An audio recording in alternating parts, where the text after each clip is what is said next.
Good afternoon. I come from legal profession. Seem to be a little isolated here.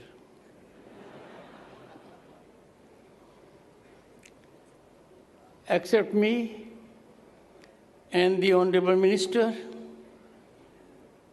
Praful Pancheria ji, all are chartered accountants. The setting couldn't be more difficult for me. I know chartered accountants in and out. I have greatly benefited out of them. My neighbor in Jaipur was Mr. Sunil Goyal, your past president. Whenever in difficulty, he was always available. When I got into Parliament for the first time, 1989, in Lok Sabha from Jhunjhunu, I had the good fortune to be a minister and had encounter with Mr. K.N. Memani. He hails from my state, I hail from his state. A very talented man, very methodical, very meticulous in approach, and had no fault lines. I thought the journey will end and my connect with chartered accountants will last only with filing of returns and auditing of my accounts. But chartered accountants ne mera picha nahi choda. I became Vice President of the country and by virtue, Chairman Rajya Sabha. I have enormously talented chartered accountant as leader of the House. Union Minister Shri Piyush Goyal. Let me tell you, friends, chartered accountants, no chartered accountant perhaps has ever risen in parliamentary setup to this high office. Parliament comprises of Lok Sabha and Rajya Sabha, known as Upper House, the House of Elders. Prime Minister is leader of the Lok Sabha and Mr. Piyush Goyal is leader of Rajya Sabha. I can assure you, your loss of this very distinguished chartered accountant merit holder is gain of Indian Parliament. But then it's not easy to deal with chartered accountants. God had been very kind to me. And I had the benefit, and I still have the benefit, of former CBDT chairman Mr. P.C. Modi, 1982 batch Indian Revenue Service officer. By virtue of his office as CBDT chairman, he knows how to deal with chartered accountants. This has greatly helped me in getting the best out of Mr. Piyush Goyal. Shri Praful Pancheria ji, we are together. None of us is a chartered accountant. Madam Asma Resmoki, greetings to this country. You are President of International Federation of Accounts. You have come to this country, home to 1/6 of humanity, in a year where Parliament has passed a legislation providing for 1/3 reservation, horizontal and vertical, for women in Lok Sabha and legislatures. Welcome to this country. Ranjit Kumar Agarwal, we both belong to a category where sometimes people sympathize with us. We are Vice President.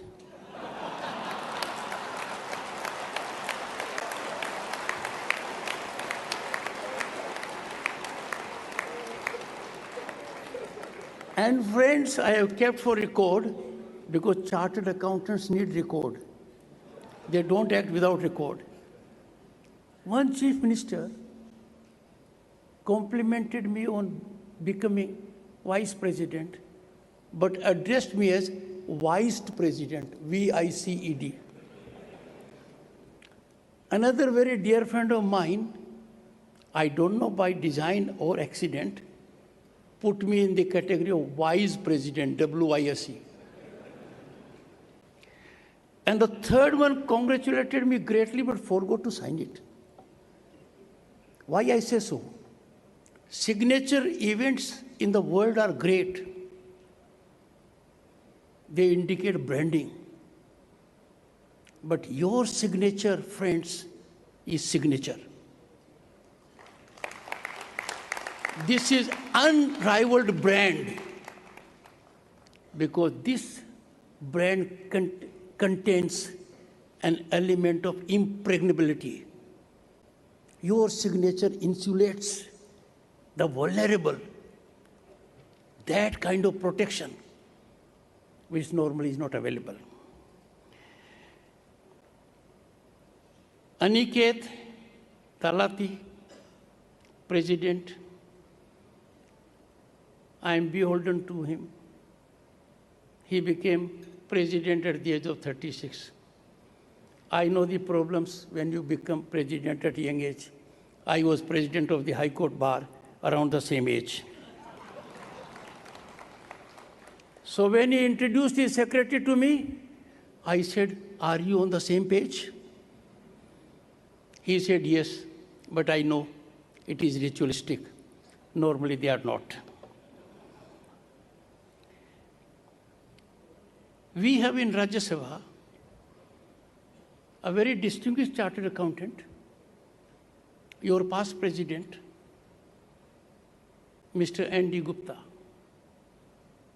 Enormously talented, highly decorous, will always obey the chair and never disturb or disrupt the house. His son, Nirav, has also been president. But we have in Aniket Talati, and I'll tell Mr. N.D. Gupta, Aniket has stolen March. He has stolen March on a very good ground.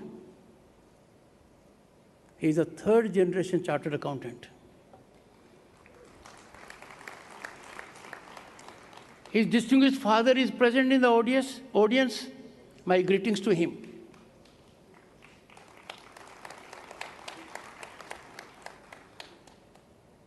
His grandfather was part of that system which started a chapter at Ahmedabad.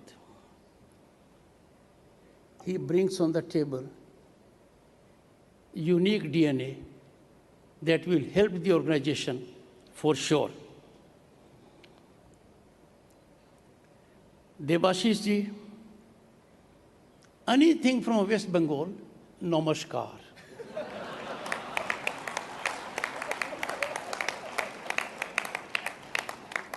I have been Governor State of West Bengal for 3 years, and I know the power of a gender. But hats off to him.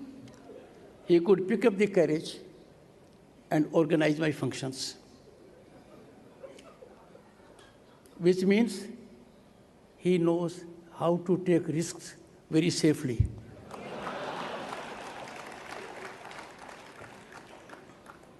Jay Kumar Behra ji,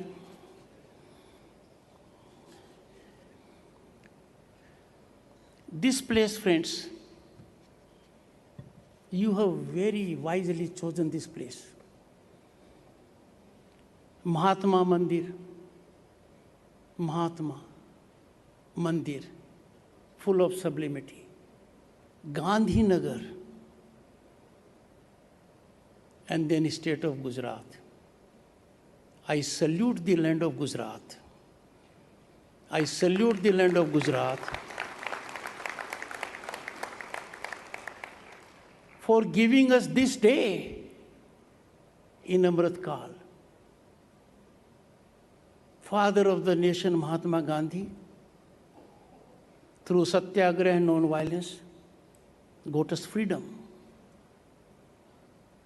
Sardar Patel, the Iron Man, a befitting statue of unity, is a tribute to him. He could effect integration of states, princely states, into what is now Bharat. And now, after 3 decades of coalition governance, difficult scenario, I was witness to it. I was a union minister in 1990.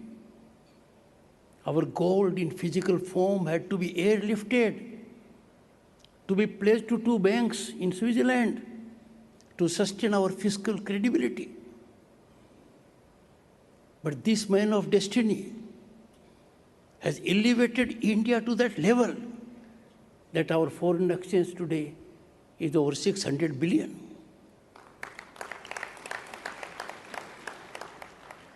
India's Prime Minister is a man of vision, execution, and he has a passion which he realizes by putting India on a fast trajectory of growth. As was indicated very rightly by your loss and our gain, Mr. Piyush Goyal. In September 2022, we had the great distinction of becoming the 5th largest global economy, overtaking our erstwhile colonial rulers, UK and France. But what is more important, and which this audience can appreciate, is just a decade ago, we were fragile 5. India was counted amongst fragile 5 nations, a burden to the global economy. And look at where we have come. We have traversed this distance. The words of the IMF president resonate in my ears. I have had the occasion to meet her on 3 occasions in Phnom Penh, Qatar, and G20. India, according to IMF, is a hot favorite destination of investment and opportunity. कहाँ से कहाँ आ गए? What a soothing development. The World Bank president, a person of Indian origin, who came to attend P20, G20 and P20 both, he reflected digital penetration in India, digital accomplishment in India is of a level achieved in 6 years, which is not achievable according to him in 47 years. And why he said so? In 2022, our digital transactions, friends, and no one knows better than those who audit. You audit. In 2022, our digital transactions were 4 times that of USA, UK, France, and Germany taken together. 4 times. Further, per capita data consumption of internet, our record is unrivaled. We are more than that of USA and China taken together. The people in this room are not ordinary individuals.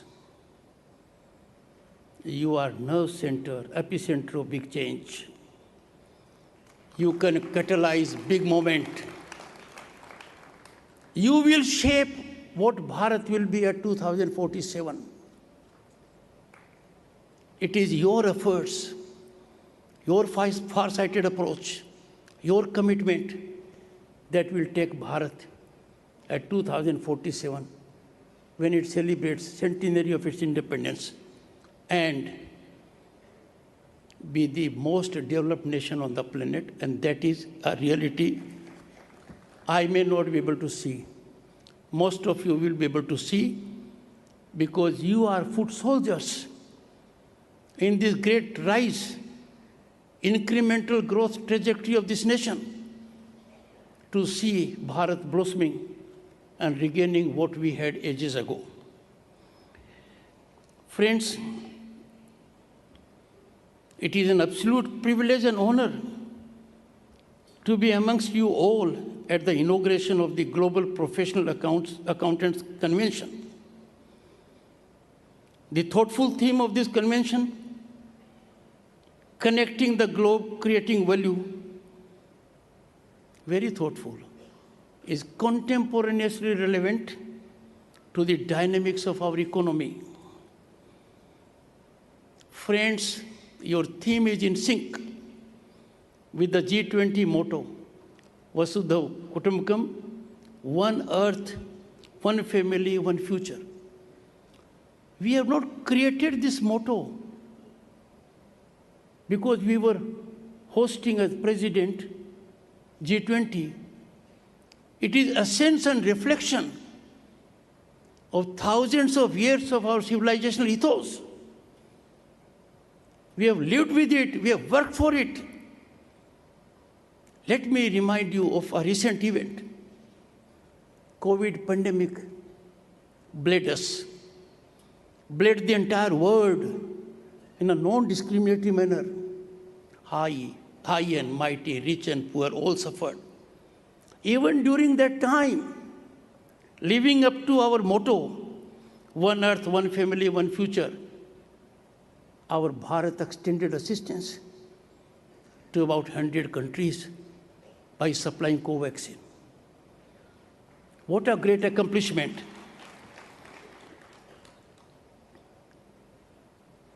Institutions are vital for democratic governance, for nurturing of democratic values. But yours is a very special one. It is fortunately playing a stellar role in building, standardizing, and sustaining the financial and accounting framework of the nation. This is vital. If this does not happen, other things will go down the drain. So your role is unique. And any dilution of that will have impact, cascading impact. The motto of ICI, Ya, Yes, Supteshu, Jagati. Translated in English, it means a person who is awake in those that sleep. And we have people moved by greed who are not in sleep, they feign sleep. And therefore, you as chartered accountants have to live up to this motto because it encapsulates your role.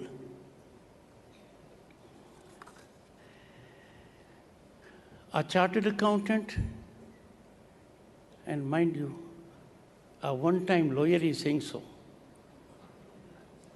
How difficult it must be for me. Having been in the legal profession for over 4 decades, 3 decades being as a senior advocate, I am paying this compliment, moved by your historic achievements. A chartered accountant is an important pillar, a spinal one, in economic growth of the nation. And why? You prevent corruption, malfunctioning. You engage in unraveling of window dressing, detecting frauds in companies and the like. Chartered accountants, as custodians of financial integrity, now this is what I'm indicating, need to exemplify by action to secure transparent and accountable financial system. I say so with emphasis because You alone can do it, no one else can do it. This is your exclusive domain. And this is a very powerful domain because if a chartered accountant stands up, the resistance can be momentary. Ultimately, he has to prevail. That is the power you have. And that is why I said your signature is signature. There can be, now this I am saying with full sense of conviction. Having gained experience in constitutional positions as governor, a chairman, Rajya Sabha, and vice president, apart from being in legal profession for 4 decades. Friends, there can be no legal transgressions or window dressing if chartered accountants are so determined. I have no doubt to serve our Bharat land, to be in service of the nation, to see its incremental trajectory going up, to see Bharat as a developed nation in 2047. Your determination I can read in your eyes. It will be there for the nation.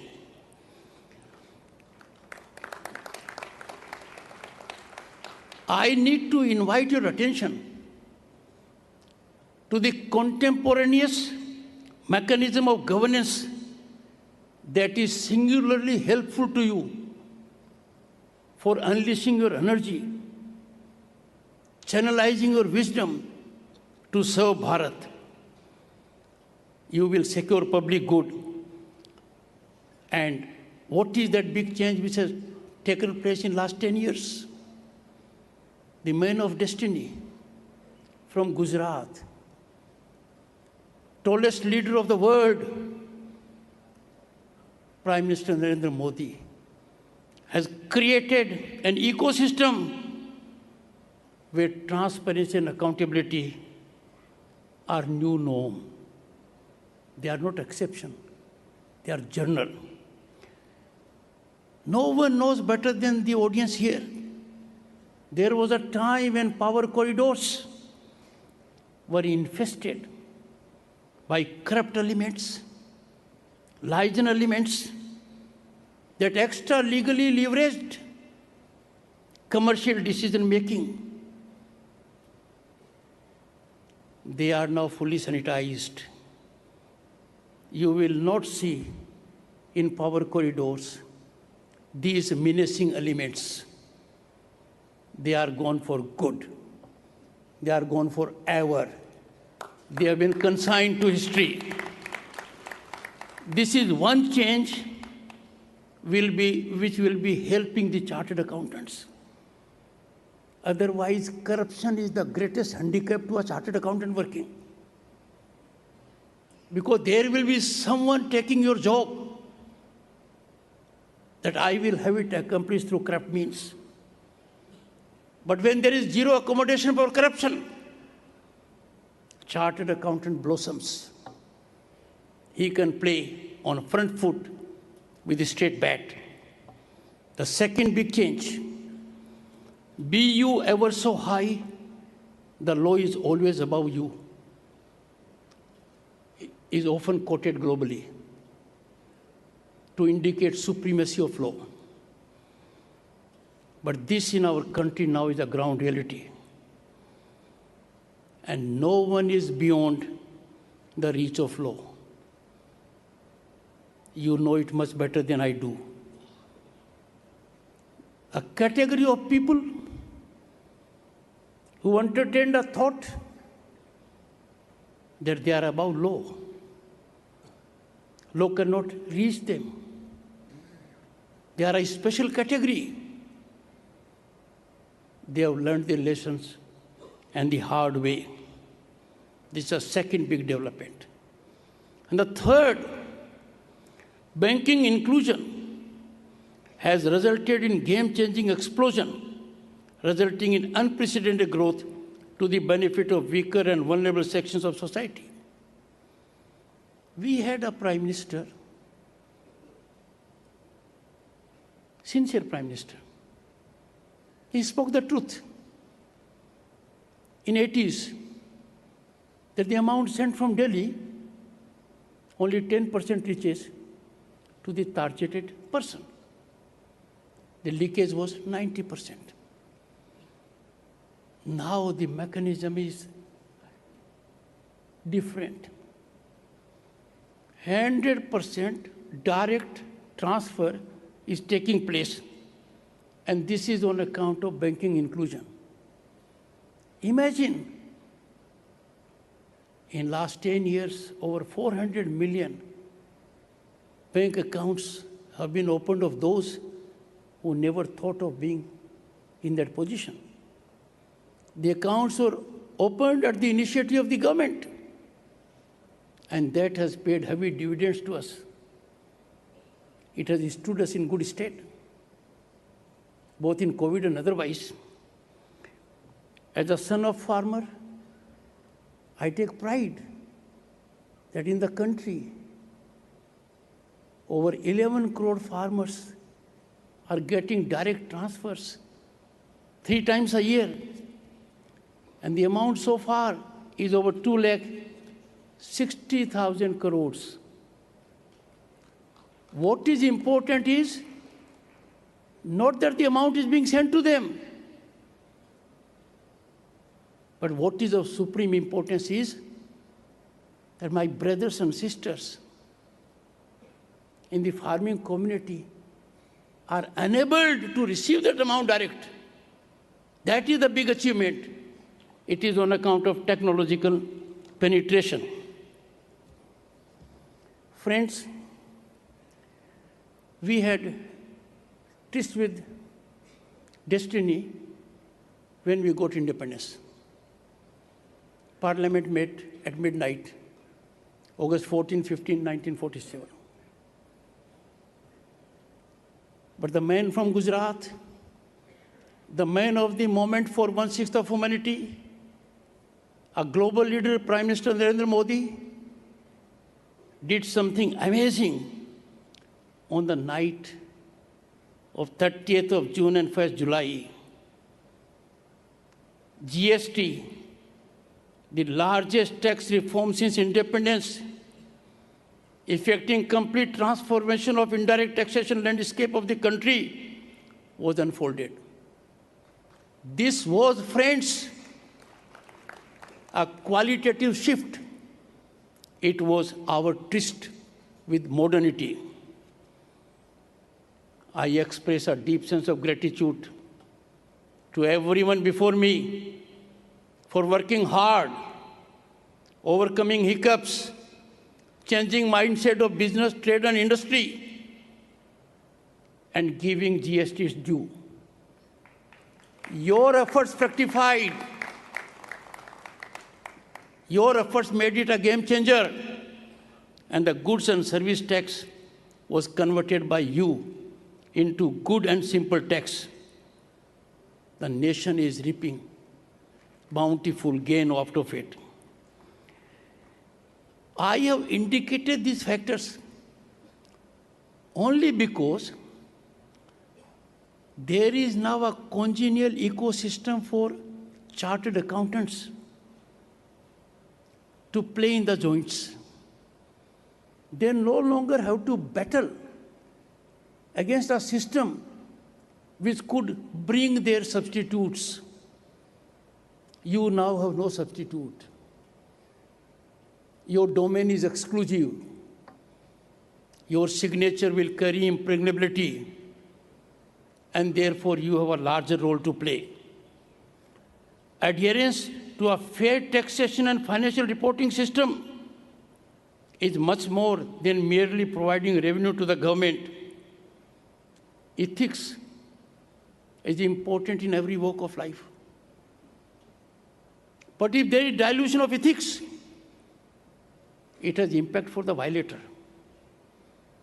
It has a ripple effect. But when ethics is compromised in a profession like yours, it has a huge cascading impact. It is no less than an earthquake in fiscal world. Ethics is non-negotiable. Ethics is not optional. Ethics is the only way out. Friends, ethics is quintessential to your profession to ensure trust and integrity in financial reporting, auditing, taxation, and consulting services. Out of experience, I can say, chartered accountants in Bharat have the highest ethics quotient. They make several efforts to see their clients adhere to rule of law. They inspire them, motivate them. But now the system has made mechanism more weaponized for you. And you must therefore be not in a suggestion mode, but in the driver's seat. You, as informed members of this important professional category, are fully alive to a situation which the world faced. This was in mid-2022.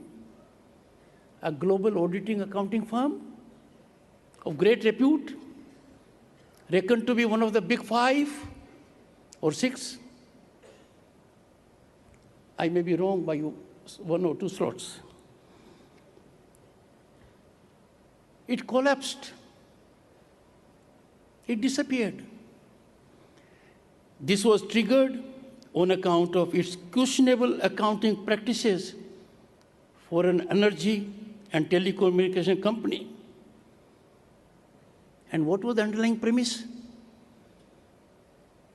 In an unqualified manner, it caved in, gave a professional approach, and ingratiated with the management. We in this country have to remember what Gandhiji said.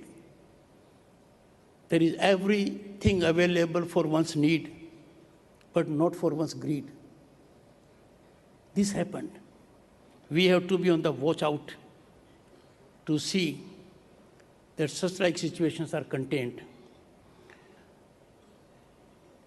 We have to work in a manner to contain this trend, menacing trend, a dangerous trend, a trend that has potential to upset the fiscal ecosystem and impact it very severely on weaker, vulnerable, small tax-paying people. The good thing is that by and large, our chartered accountant fraternity is not part of it. You are above it. But your job doesn't end there. तालाब में एक भी मछली यदि गलत है, you have to sanitize the तालाब. Your fair name, your global reputation has to be preserved by taking care of such elements. I have no doubt, without fear of contradiction, I can assert, if you are firm, you are determined, you believe in your conviction, you think it is in service of Bharat Mata, nothing can stop you from neutralizing such transgressions that breed such menacing scenario. Friends, I am before an audience that has a huge potential to generate exponential growth of the economy. Because you know everything about it. You are beyond X-ray CT scan. You are beyond MRI. You are the finest form of MRI. And therefore, I call upon you, I urge you to nurture the spirit of economic nationalism amongst trade, business, and industry. It pains my heart, like yours, when in a country of this size, our precious foreign exchange is drained out by way of import of furniture, carpets, curtains, diya, candles, whatnot. economic nationalism cannot be compromised on the premise of fiscal gain.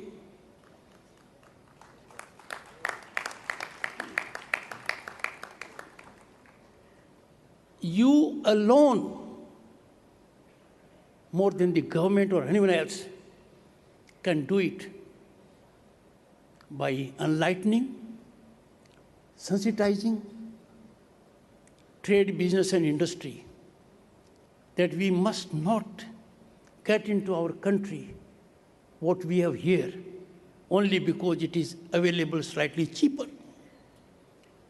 Friends, let me give you two impacts it has immediately. When we import items that are available in the country from outside, we are injuring employment prospects of some. We are retarding entrepreneurial growth. The Prime Minister in his Mann Ki Baat appealed to everyone, be vocal for local. I am so glad from the podium here, one of you, your current leader, has given this clarion call. I call upon you to engage into this activity and inculcate in the business, trading, and industry community a deep commitment to economic nationalism. Why I appeal to you, unlike others? Because the domain leveraging is done by business, trade, and industry. And no one can have more critical role to sensitize and enlighten them than yourself. Because you know from their balance sheets, you know from their audits, the real situation. Another aspect on which I seek to draw your indulgence for nation's benefit is export of raw material. Now, if a country like ours, with such kind of entrepreneurial skill, such kind of human genius, we go to ports, iron ore being exported, raw material being exported. The writing on the wall is very clear. We are not capable of adding value to our raw material. And we, in fact, are. But because some people think it is easy money, let me send the raw material to another country, they will use it. We will have to develop a culture that we engage in value addition. Our ports will carry material which is value added to raw material and not the raw materials. Friends, as informed professionals, fully involved in evaluation of economic factors, your interventions, unlike other interventions, will go a long way in shaping mindset of industry, trade and business, and thereby ensuring blossoming of economic nationalism, as also motivating trade, business, and industry to engage in value addition of raw materials. Think within. No one can do it more efficiently, effectively, impactfully than the people before me. It was indicated here, and I'm so glad it has been done. Not many people know, but you are informed.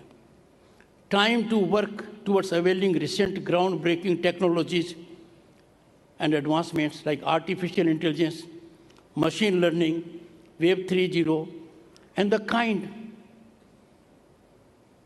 India now is one of the few countries that are critically engaged in what we call disruptive technologies.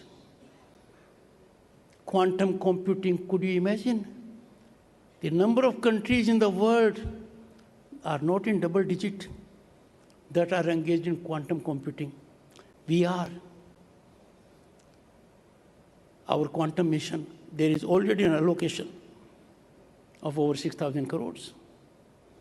Our green hydrogen mission, there is already an allocation of more than 19,000 crores.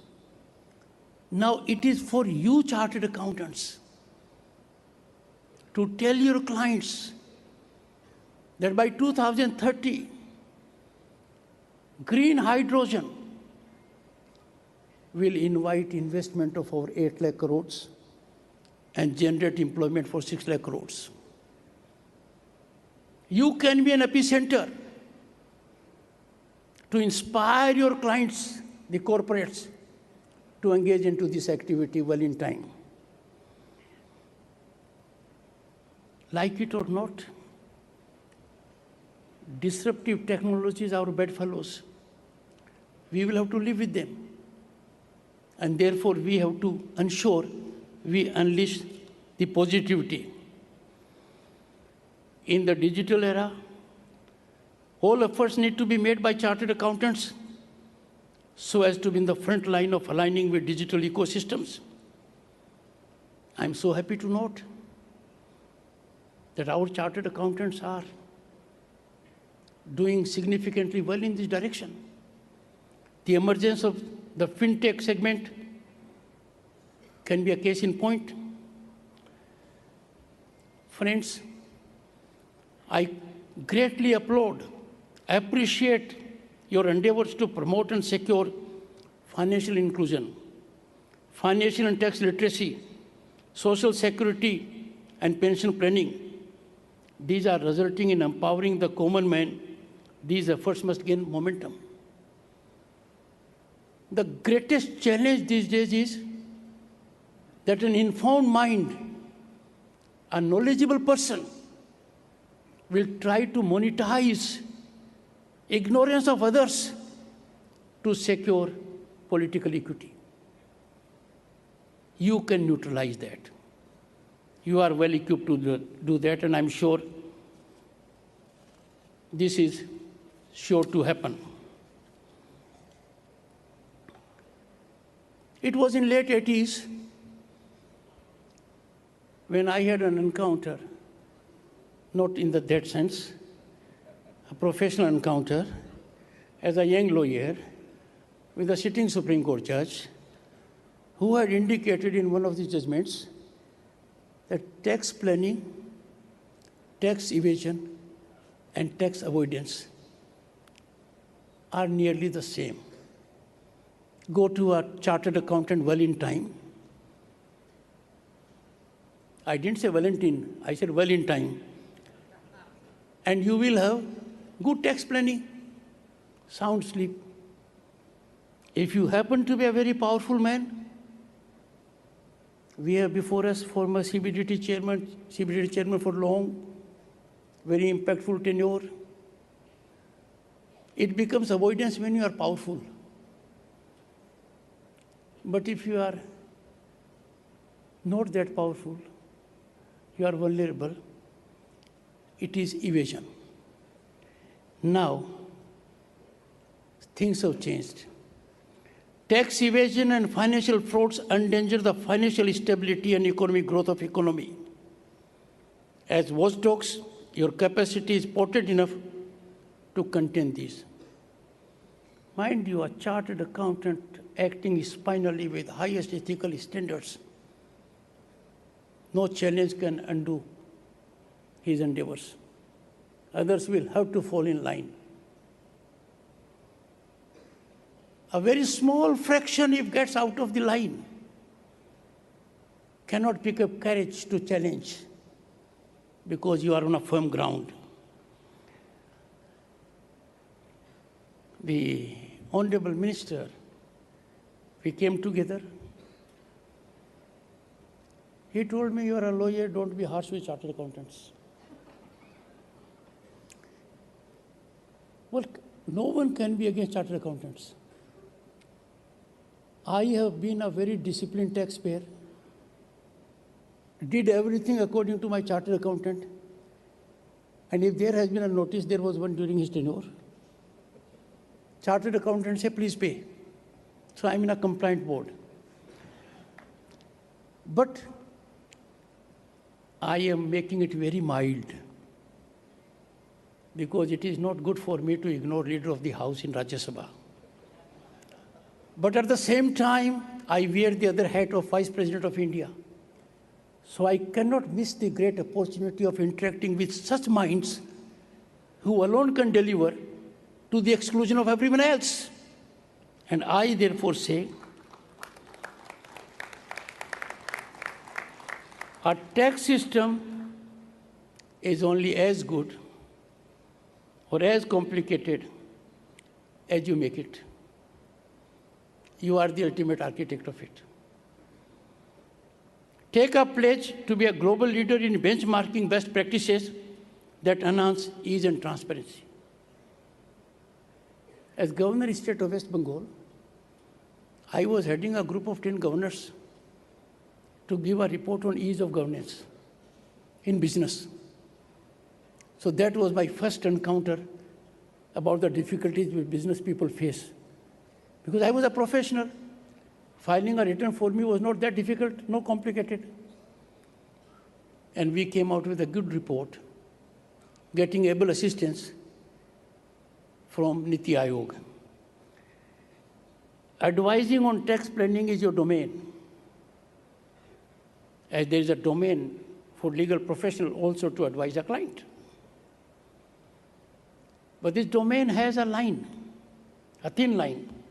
This should not extend to tax dodging and tax evasion.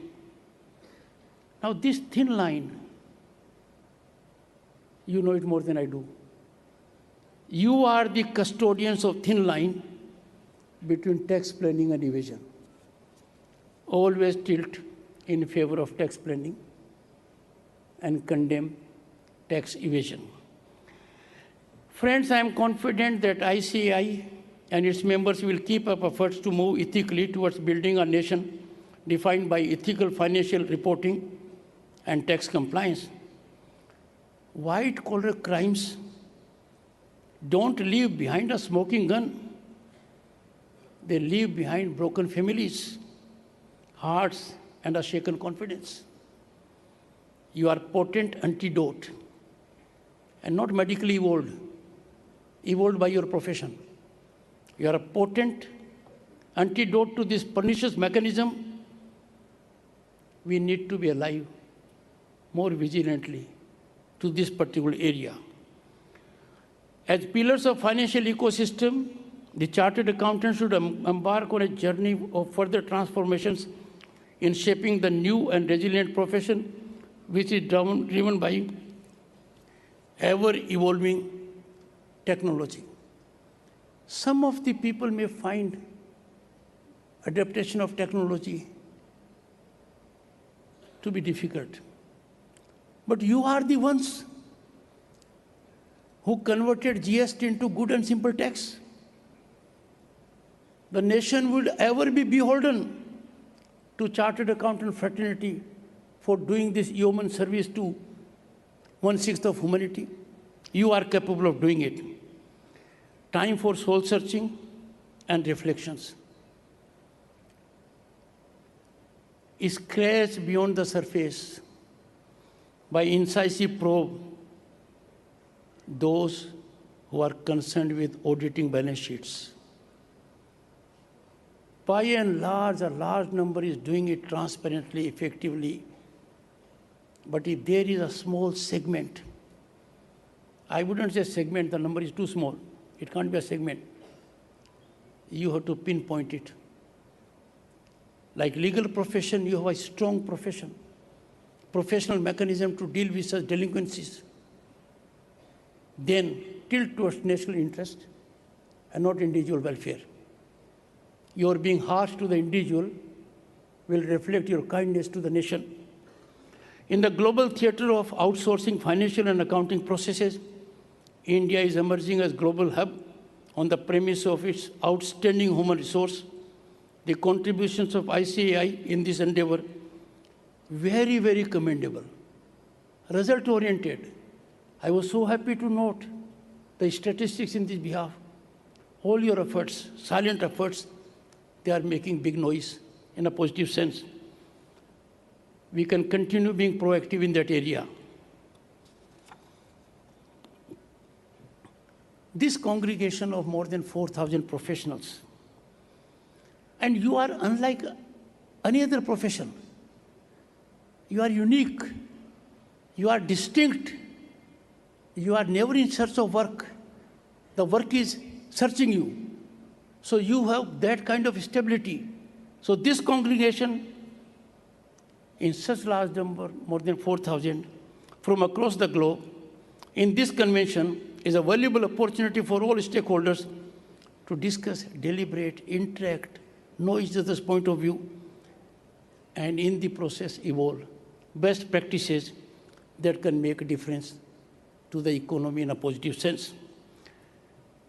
This convention for sure will prove to be a true window to the future in relation to global accounting standards and practices as envisioned by leadership of the organization, its various partners from financial and accounting sectors across the world.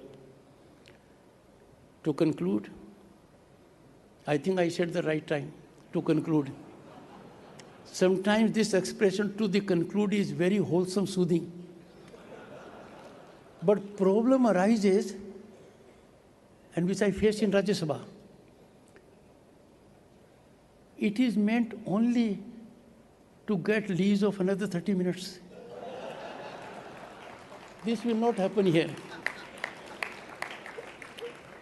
Friends, I am energized, motivated, inspired. I carry from this place hope, optimism, and confidence that ICAI will continue to make its mark on the global canvas for further enrichment and enhancement of the accounting and auditing standards and ethical integrity at national and global level. Wishing the convention a great success and best wishes to all of you. Jai Bharat.